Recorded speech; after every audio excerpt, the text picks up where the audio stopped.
우리는 지난 시간에 바울이 오직 예수 그리스도의 십자가 복음에 사로잡혀서 부득불 복음을 전한다는 말씀과 그가 복음을 전할 때에 값없이 전하고 자신이 누려야 할 권리가 많이 있지만 그 권리도 사용하지 않았지만 구원 얻는 그 영혼들을 볼 때마다 그 넘치는 기쁨이 그에게는 하나님이 내게 주시는 상이요 보수다라고 생각했다라는 말씀을 생각해 보았습니다.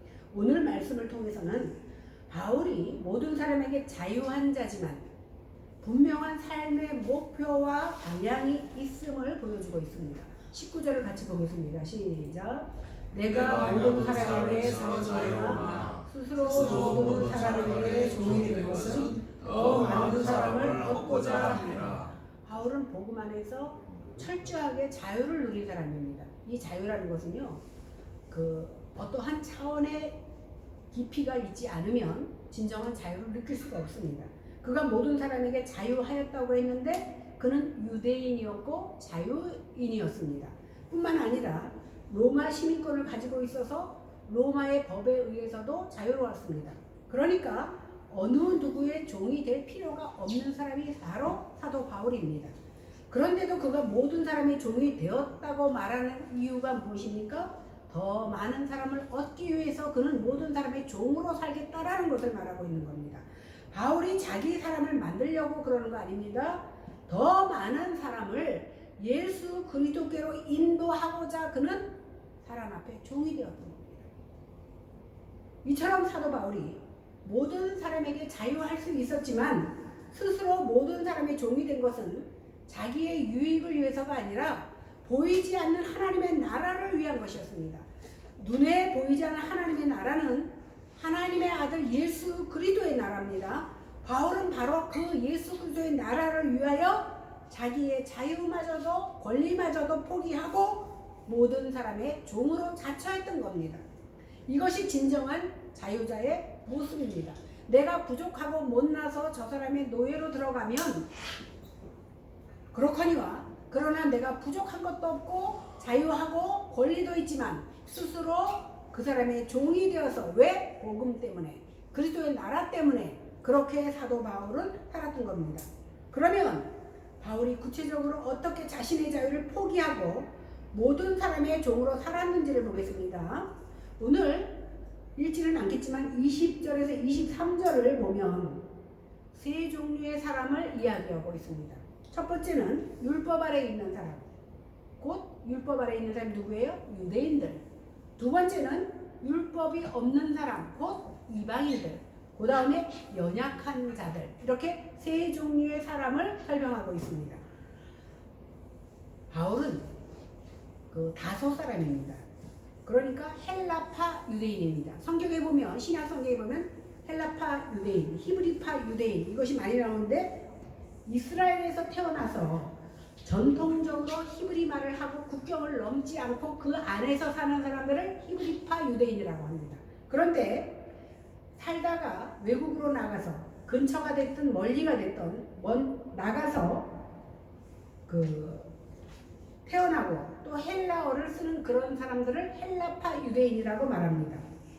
바울은 태어날 때부터 로마의 시민권을 가진 부모 밑에서 태어났기 때문에 로마인처럼 살았지만 유대인을 만나면 내가 베냐민 집회한 것을 강조하며 유대인의 정체성을 가진 언행으로 그들을 대했습니다. 나는 비록 로마 시민권을 가지고 있지만 나도 베냐민 집하여 너희들처럼 유대인이다라고 말하며 그들에게 접근했던 겁니다. 왜요? 유대인들을 예수 믿게 하기 위해서.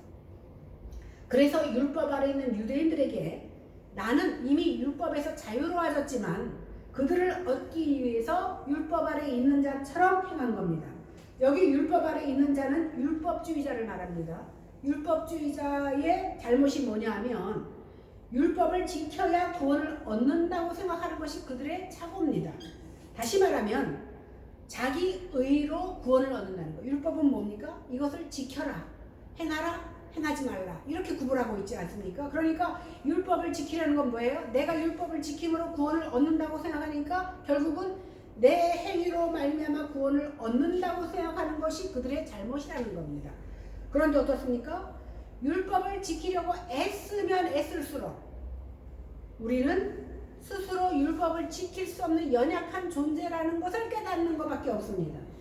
복음은요, 예수 그리스도 안에서 우리가 의인으로 칭함을 받고 구원받았기 때문에 이제 의인 되어서 주님의 도심 속에서 율법의 정신인 하나님 사랑과 이웃 사랑을 실천해 나가는 것, 이것이 바로 복음입니다. 그래서 바울은 복음으로 이미 구원받았지만 율법주의자들을 만나면 그들을 얻기 위해서 자신도 율법 아래 있는 것처럼 그들과 함께 어울렸다라는 겁니다. 또한 율법이 없는 자에게는, 그러니까 이방인들에게는 자신이 이미, 물론 하나님 앞에서는 율법이 있는 자잖아요. 그렇죠? 그리스도의 율법 안에 갇힌 자지만 율법이 없는 자와 같은 모습으로 그들을 대했다라는 겁니다. 똑같은 목적입니다. 왜? 그들도 예수 그리스도를 영접하게 하기 위해서. 하나님의 의가 예수 그리스도의 십자가로 다 이루어졌기 때문에 누구든지 그리스도 안에 있으면 율법의 요구나 율법의 정죄를 받지 않습니다. 다시 말해서 네 죄를 묻지 않는다는 거예요. 왜? 우리의 죄가 억만가지가 있고 더럽지만 예수 그리스도께서 이 모든 것을 십자가 위에서 다 해결해 주셨기 때문에 더 이상 율법의 정죄를 받지 않는다는 겁니다. 그러니까 예수 그리스도 안에 있는 바울은 율법으로부터 자유한 자입니다. 그럼에도 불구하고 율법 아래 있는 자들에게는 율법 있는 자처럼 대하고 율법이 없는 자에게는 율법이 없는 자처럼 대해서 그들의 영혼을 구하도록 힘썼다라는 겁니다. 오늘 사도행전 6장 1절에서 3절에 보면 더베와 루스드라의 사건이 나옵니다. 거기 디모데라고 하는 한 제자가 있는데 그 엄마는 유대인, 아빠는 헬라인이었습니다. 그래서 디모데가 예수를 믿었는데 사도 바울은 그의 아버지가 헬라인이었기 때문에 디모데에게 할례를 행하지 않았습니다. 그런데 바울이 이제 디모데와 함께 동역해서 선교를 떠나려고 할 때에 그 선교지에 남아있는, 선교지에 살고 있는 유대인들을 때문에 디모데에게 할례를 행합니다. 같은 맥락이지요. 내가 율법 아래 있지 않지만 율법 아래 있는 자들을 위해서 율법 아래 있는 것처럼 했던 것처럼 디모데가 할례를 받지 않아도 되지만 그 선교지에 사는 유대인들을 위해서 디모데에게 할례를 행했다라는 사실입니다. 그런데 갈라디아서 2장 3절 5절에 보면 헬라인인 디도에게는 할례를 행하지 않는 것을 알 수 있습니다. 바울이 그렇게 한 이유가 뭐냐면 당시 거짓 교사들이 그 교회에 들어와서 이전에 모든 유대인 그리스도인들은 할례를 받았으니까 디도야 너도 할례를 받아야 된다 이렇게 주장했습니다. 그런데 바울은 이미 디도가 복음으로 자유해졌기 때문에 자유한 형제를 다시 율법의 종으로 삼을 수 없다라고 말하며 그에게 할례를 행하지 않는 겁니다. 또 갈라디아서 2장 11절에서 14절에 보면 바울이요 외식하는 베드로를 책망하는 모습이 나옵니다. 좀 이해가 되지 않지만 이것을 또 설명하자면 굉장히 기니까 많은 사람들이 사도성을 부인했지만 사도를 책망할 수 있는 자리에 있었던 자가 바로 사도 바울이었다는 거예요. 왜? 복음으로 그를 책망하는데 내용을 보면 베드로가 안디옥에서 이방인들과 함께 식사를 하고 있었습니다. 그때 예루살렘 교회에서 총회장인 야고보가 보낸 사람들이 와서 합류하게 됩니다. 그러자 베드로는 예루살렘에 온 할례자들을 두려워해서 이방인들과 식사하다가 혹시 자기가 책 잡힐까봐 그 자리를 떠버립니다. 그러다 보니까 남은 유대인들과 바나바가 수제자 베드로가 떠나니까 자기들도 어떻게 해야 될지 모르니까 그 자리를 같이 떠버립니다. 이방인들만 남겨두고. 그 모습을 보고 바울이 베드로를 네가 왜 복음의 진리 따라 행하지 않고 그렇게 행했느냐고 책망하게 되는 사건이 나옵니다. 그리스도의 십자가로 말미암아 할례와 모세의 정결법은 이미 폐지되었으므로 그리스도 안에 있는 자들은 바로 참 자유를 누려야 되는데 뭐가 튕겨서 이방인과 밥 먹는 것을 유대인에게 들킬까봐 도망가느냐? 책망한 겁니다. 내가 유대인으로서 이방을 쫓고 유대인답게 살지 않으면서 억지로 이방인들에게는 유대인의 종교를 믿으라고 말할 수 있느냐? 이렇게 말하는 겁니다. 다시 말해서 이 베드로의 행동은 이방인들로 하여금 억지로 유대인처럼 하게 강요한 것이 됐다라는 겁니다. 자기가 앞과 겉과 속이 틀린 행동하면서 이방인들에게 유대인처럼 행하게 하는 것을 강요하는 것밖에 더 되지 않느냐 이렇게 말하고 있는 겁니다. 그러니까 이처럼 바울은 수제자 베드로, 자기에게는 사도로서는 대선배이지만 복음에 역행하는 부분에 있어서는 어떻게? 복음을 변질시킬 것을 두려워서 많은 사람 앞에서 그를 책망했던 것을 우리는 알 수 있습니다. 바울은 이처럼 자신이 자유인이었지만 유대인들에게는 유대인들처럼, 율법 있는 자들에게는 율법 있는 자처럼, 똑같은 말이죠. 유대인이나 율법 있는 자, 그리고 이방인들 곧 율법이 없는 자는 율법이 없는 자처럼 약한 자들은 자기가 약한 모습이 되어서 그들을 대했다는 겁니다. 이런 모습이 진정한 자유자의 모습이라는 겁니다. 그러나 바울의 그 자유에는 분명한 목표와 방향이 있었습니다. 우리가 분명 믿음으로 구원을 받지만 복음을 전하는 방식은 얼마든지 달라질 수 있다는 거예요. 구원은 믿음으로 받지만 전도하는 방법은 여러 가지가 있을 수 있다는 것을 말하고 있습니다. 왜 그렇습니까? 바울의 목표와 방향은 오직 그들을 얻고자 함, 그들이 구원받게 하기 위해서 이러한 방법들을 썼다라는 겁니다. 바울이 진정한 자유자였지만 그가 여러 모습을 취한 것은 어떻게 해서라도 한 사람이라도 더 구원하고자 하는 것이 목적이었다라는 겁니다. 바울은 복음을 위해서 모든 것을 행했습니다.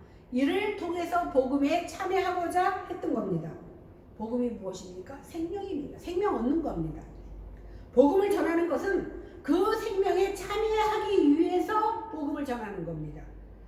구원이 복음으로 되는 것이기 때문에 바울은 복음을 전하여 한 사람이라도 더 그 복음에 참여시키기를 원했던 겁니다. 이것이 바울의 기쁨이었기 때문에 바울은 함께 복음에 참여하게 된 것으로 기뻐했습니다.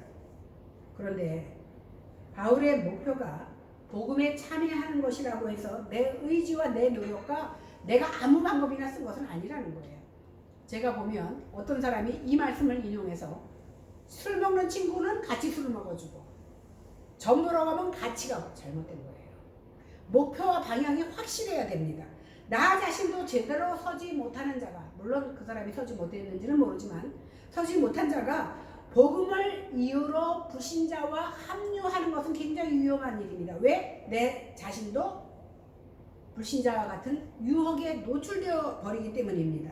아무도 유혹에 넘어가지 않겠다고 장담할 수 있는 인생은 아무도 없다라는 겁니다. 24절에서 26절을 같이 보겠습니다. 시작. 다른 자들이 다 다닐지라도 오직 상을 받는 사람은 한 사람이를 너희가 알지 못하느냐. 너희도 상을 받도록 이와 같이 다른지라. 이기기를 바꾸는 자마다 모든 일에 절지 않으니 그들은 썩을 숨긴 자의 가만을 얻고자 하되 우리는 썩지 아니할 것을 얻고자 하노라. 그러므로 나는 다름질하기를 하나 없는 것 같이 아니하고 싸우기를 허공하신 것 같이 아니하며. 당시 로마 제국 내에서 헬라 문명에서 스포츠는 아주 중요한 부분을 차지했습니다. 오른쪽에 아테네가 있고 왼쪽에 고린도가 있고 북쪽에 파르나소스라는 산이 있는데 그 산에는요 델포이 아폴론 신전이 있었습니다. 그리고 델포이 아폴론 신전 바로 위에 원형 스타디움, 그러니까 산꼭대기에 원형 스타디움이 있었습니다. 그 당시 얼마나 스포츠에 열광했느냐 하면 스포츠가 열릴 때마다인지는 몰라도 많은 스포츠마다 황제가 그 산을 방문하여 그 경기에 참여했을 정도로 아주 스포츠에 열광적이었습니다. 대부분 경기를 하면은 우리 금메달, 은메달, 동메달 뽑듯이 1등, 2등, 3등 뽑잖아요. 그런데 특이한 것은 뭐냐면 고린도는 굉장히 큰 도시였음에도 불구하고 1등 한 사람만 시상했습니다. 그러니까 2등, 3등에도 소용없어. 그래서 바울이 상을 받는 사람은 오직 한 사람이라고 말한 것이 그 당시의 배경을 말한 겁니다. 그 당시에는 2등, 3등은 시상을 안 했기 때문에 오직 상을 받을 사람은 한 사람이다 이렇게 말하고 있습니다. 고린도 지역에는 2년에 한 번씩 운동 경기가 아주 크게 열렸다고 합니다. 그런데요, 경기가 열리는 날짜가 10월이다 그러면 그 사람들은 그해 초부터 10달 전부터 맹훈련에 들어갑니다. 맹훈련 들어가는 사람들은 어떻게 합니까? 자신의 생활을 절제하면서 시합에 이기기 위해서 준비합니다. 이기기 위해서는요, 나 하고 싶은 거, 가고 싶은데 다 가면 훈련 안 됩니다. 여러분, 태능 선수촌에 들어가 보세요. 내 맘대로 먹고 내 맘대로 가고 싶은데 다 가고 못합니다. 마찬가지로 경기에 임하기 10달 전부터는 자기 모든 사생활을 절제하고 이기면서 준비하고 있는 겁니다. 그러니까 내가 하고 싶은 거 다 하고서는 그 경기에 임할 수도 없고 이길 수가 없는 겁니다. 그런데요, 그 당시에 1등에게 주는 관이 뭐냐면 솔잎 아니면 파슬리 잎을 엮어서 줬다는 거예요. 지금같이 썩지 않는 금메달을 주는 것도 아니야. 솔잎이나 파슬리 잎을 엮어서 줬습니다. 그 당시 오래됐으니까. 그리고 올림픽 경기 때 1등을 하면 감람나무 열매로 월계수 해서 줬어요. 그러면 그게 며칠 가겠습니까? 1등을 해서 면류관을 받았는데 며칠 지나면 어떻게? 다 시들어버려. 그런데 우리가 받고자 하는 면류관은 이렇게 썩는 면류관이 아니라는 사실입니다.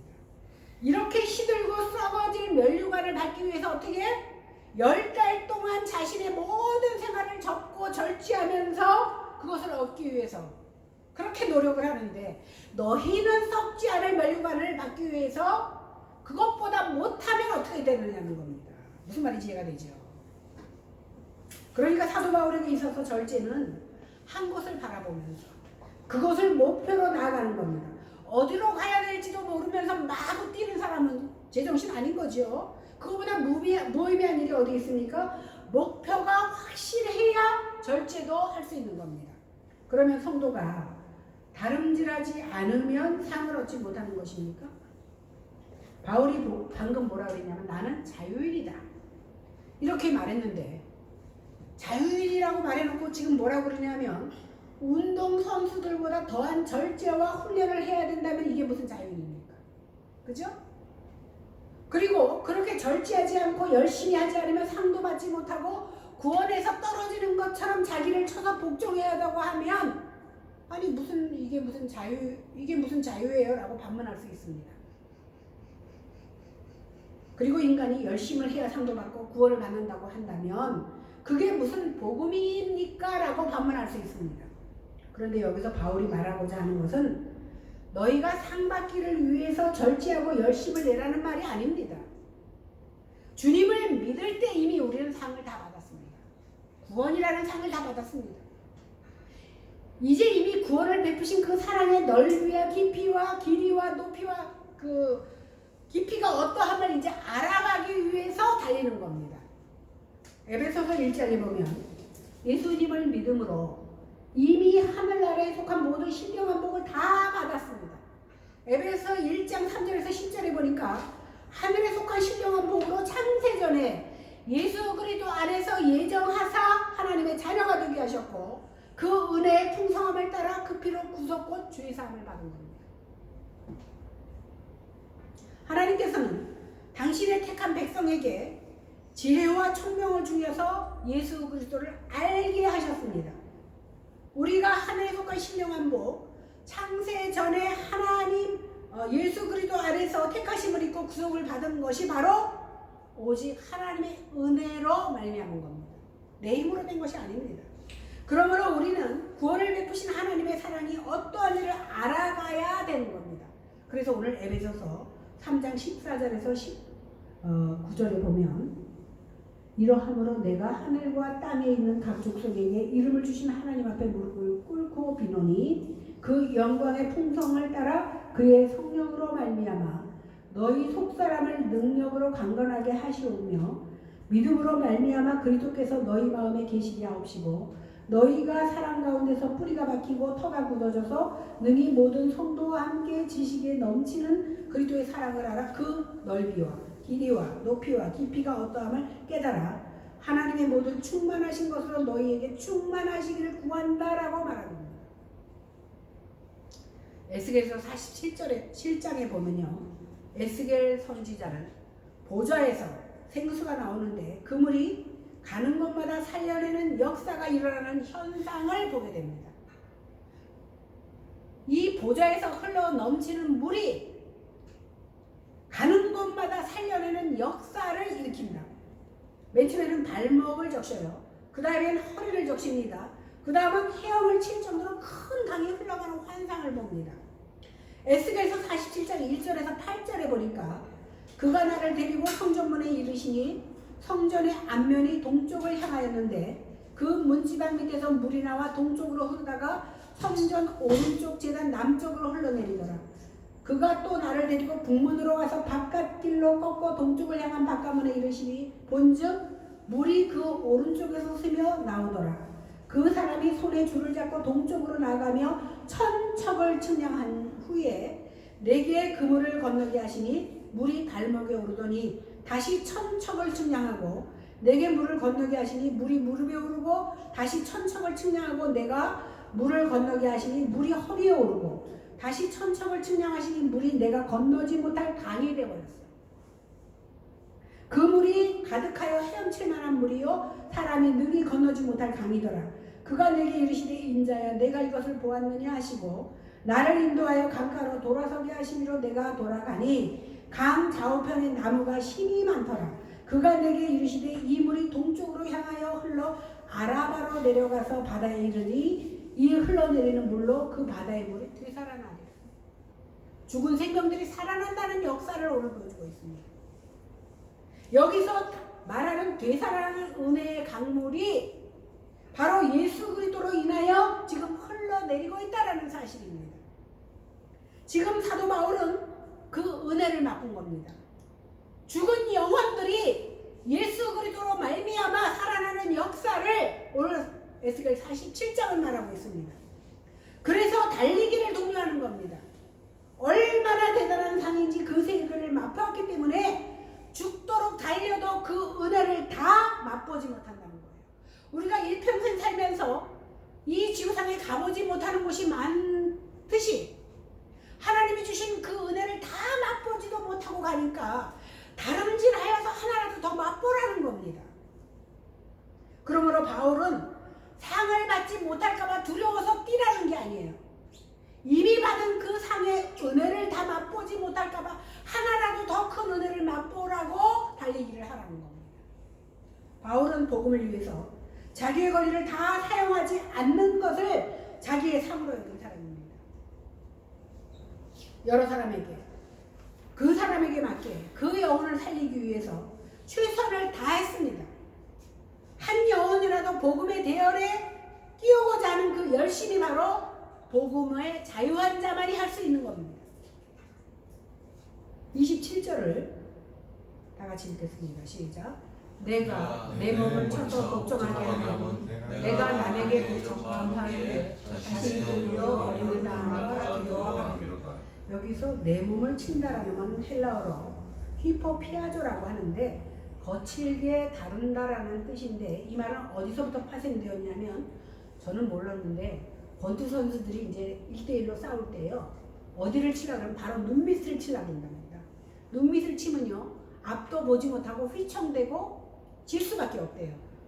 이 말은 뭐냐면 눈 아래 부위를 공격하면 상대가 앞을 보지 못하고 휘청댄다는 건 뭐예요? 내가 이긴다라는 거거든요. 그러니까 이 감정을 묘사해서 표현한 것이 바로 내 몸을 친다라는 표현입니다. 그러니까 자신의 세속적이고 육체적인 욕구를 마치 권투 선수가 눈밑을 치듯이 자기를 친다라는 겁니다. 이렇게 나를 세속적이고 육체적인 욕구를 강하게 무너뜨린다라는 것을 표현한 겁니다. 여기서 바울이 두려워한 것은요 구원을 잃어버릴까봐 자기를 쳐서 복종시킨다는 말이 아닙니다. 나를 복종시키지 않고 주님만을 위해서 살지 않으면 내가 열심으로 복음을 전한 후에 하나님의 그러니까 상 주시는 자의 상을 받지 못하고 버림을 당할까봐 두려워서 그렇게 한다라는 겁니다. 이미 구원은 받았습니다. 바울이 예수님을 선택했습니까? 아닙니다. 예수님께서 바울을 선택했기에 그 선택과 부르시면 결코 후회하심이나 실수가 없습니다. 구원받았다면 이제 구원받은 자로서의 삶을 나타내야 되는데 그 은혜가 너무 커서 그 은혜를 다 누리려고 다름박질한다라는 겁니다. 그래서 이제 구원받은 자는 어떻게 됩니까? 내 삶을 통해서 그 은혜를 나타내는 실천이 필요하다는 겁니다. 바울은 이미 그 복음에 사로잡힌 바 된 그 세계가 얼마나 좋은지, 그 자유가 얼마나 좋은지, 그 붙잡힌 바 된 그것, 자기를 사로잡은 복음을 향하여 평생을 달려가도 부족하다라고 고백하고 있는 겁니다. 그래서 그는 빌립보에서 이렇게 고백합니다. 빌립보서 3장 10절에서 14절을 보면 내가 그리스도와 그 부활의 권능과 그 고난의 참여함을 알려하여 그의 죽으심을 본받아 어찌하든지 죽은 자 가운데서 부활에 이르려 하노니 내가 이미 얻었다 함도 아니요 온전히 이루었다 함도 아니라 오직 내가 그리스도 예수께 잡힌 바 된 그것을 잡으려고 쫓아간다. 참 사도 바울의 고백은 대단합니다. 예수 그리스도께서 배역자 사도 바울을 거꾸로뜨리고 그리스도를 그의 가슴에 그의 뼈에 사무치도록 박아주심으로 말미암아 그는 복음에 순종하는 자가 된 것입니다. 형제들아,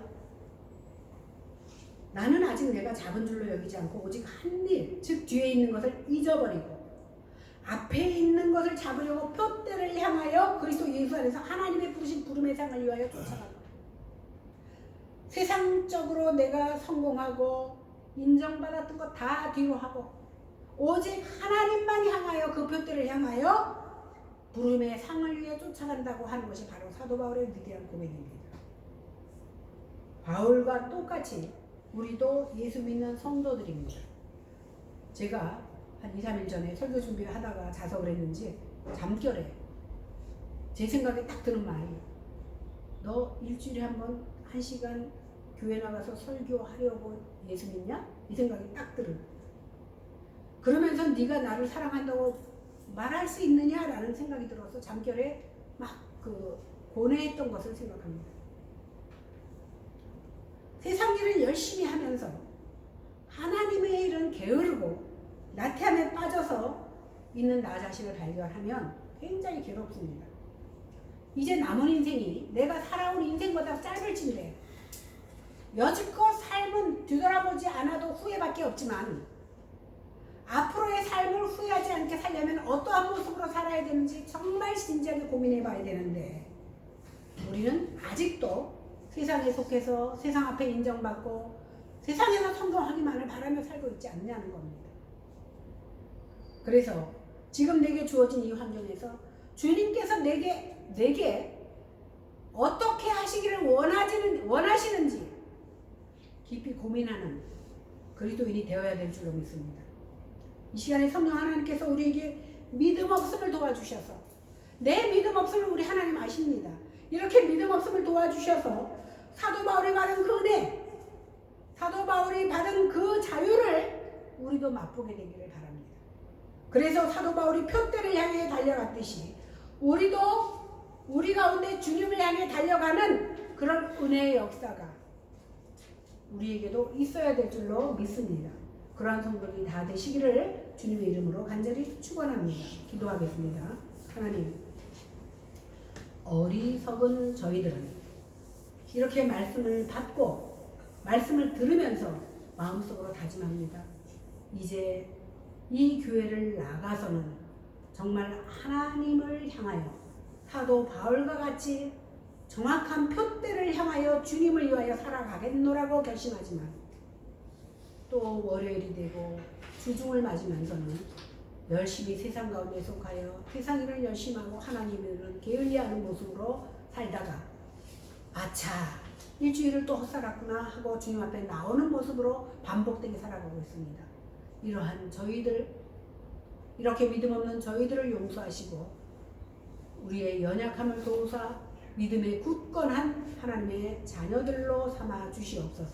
그리하여 이 보잘것 없는 저희들로 말미암아 사도 바울과 같이 강건한 믿음의 사람 되게 하여 주시옵소서.